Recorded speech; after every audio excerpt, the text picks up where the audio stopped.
जिला चिकित्सालय बालाघाट और प्रसूता सेंटर की बदहाली को लेकर कलेक्टर मृणाल मीणा और पुलिस अधीक्षक नागेंद्र सिंह ने सुरक्षा व्यवस्थाओं का जायजा लेने के लिए 30 अगस्त की देर रात को अस्पताल का औचक निरीक्षण किया, जिसमें उन्होंने अस्पताल परिसर में घूमकर वहां व्याप्त समस्याओं को परखा। इस दौरान CHMO Manoj Pandey, civil surgeon doctor Nilay Jain, RMO भी मौजूद रहे। कलेक्टर ने अस्पताल में प्रकाश व्यवस्था को लेकर नाराजगी जताई। अस्पताल परिसर में कई ऐसे स्थान दिखाई दिए जहां पर अंधकार पसरा हुआ था।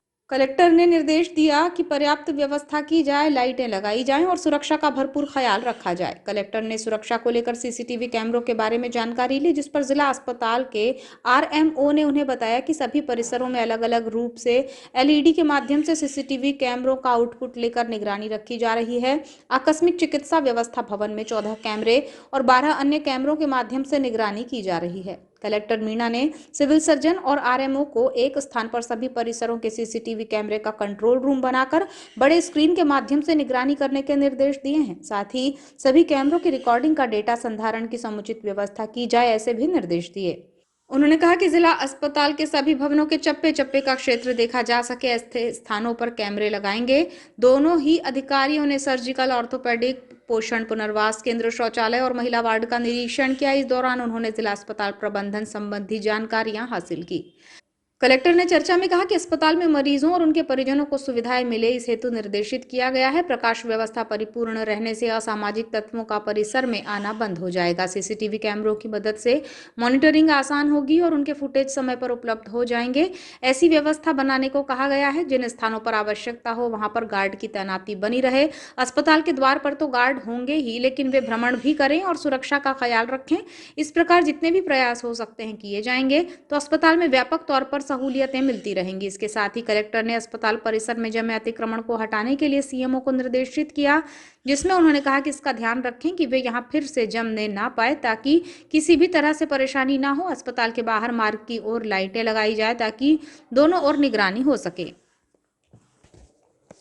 आज एक तो विशेष रूप से जिला अस्पताल और ट्रॉमा सेंटर का सुरक्षा की दृष्टि से एसपी साहब के साथ में निरीक्षण किया गया है और इसमें बेसिकली हालांकि सीसीटीवी कैमरा से तो इन्होंने पूरा कैंपस और परिसर कवर कर लिया है, लेकिन कुछ क्षेत्र भी ऐसा दिख रहा है हॉस्पिटल का जहाँ पे लाइट की अत्यंत आवश्यकता है। तो उसके लिए हॉस्पिटल स्टाफ को ये सजेस्ट किया है कि तत्काल यहाँ पे लाइट लगाई जाती है।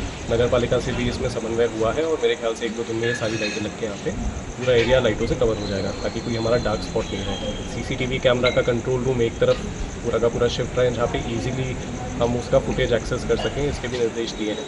और साथ में जिस डॉक्टर की ड्यूटी लगाई गई है उसको मॉनिटर करने के लिए, तो उनका भी एक बैठक व्यवस्था प्रॉपर व्यवस्थित रूप से रहे। उसके लिए भी हम प्रयास करेंगे कि जिस मकसद के साथ ये वाटिका शुरू करी गई उसको पुनः उस रूप में लेके आए और पेशेंट्स और उनके साथ में जो उनके परिजन आते हैं उनके कपड़े सुखाने के लिए और बैठक के लिए और रात में ठहरने के लिए और व्यवस्था हमने बेहतर करने के निर्देश यहाँ पे दिए हैं बेंचें लगाने के लिए। इसके साथ में उनके ठहरने के लिए और क्या बेहतर कर सकते हैं उसके लिए तकनीकी संसाधनों के साथ यहाँ पर ड्रेनेज एक बड़ी समस्या रहा।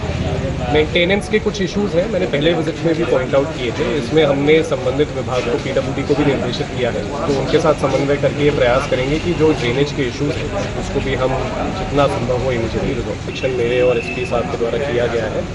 और पहले अंधेरा यहाँ पे ज़्यादा रहता था, लाइट जहाँ पे हो जाती है इस तरीके के तत्वों का जमाव वहाँ पे वैसे ही अपने आप कम होती है। सीसीटीवी फुटेज हमारे पास लगातार अब रहेगी, हमने कैमरों की संख्या बढ़ाई है और निरंतर उसकी मॉनिटरिंग के लिए हम एक हॉस्पिटल के स्टाफ के ऑफिसर की ड्यूटी हमने लगाई है, जो उसको लगातार देखेगा और ऐसी घटनाओं पे निरंतर कठोर कार्रवाई होगी तो उससे अपने आप इन पर रोकथाम हो सकेगी।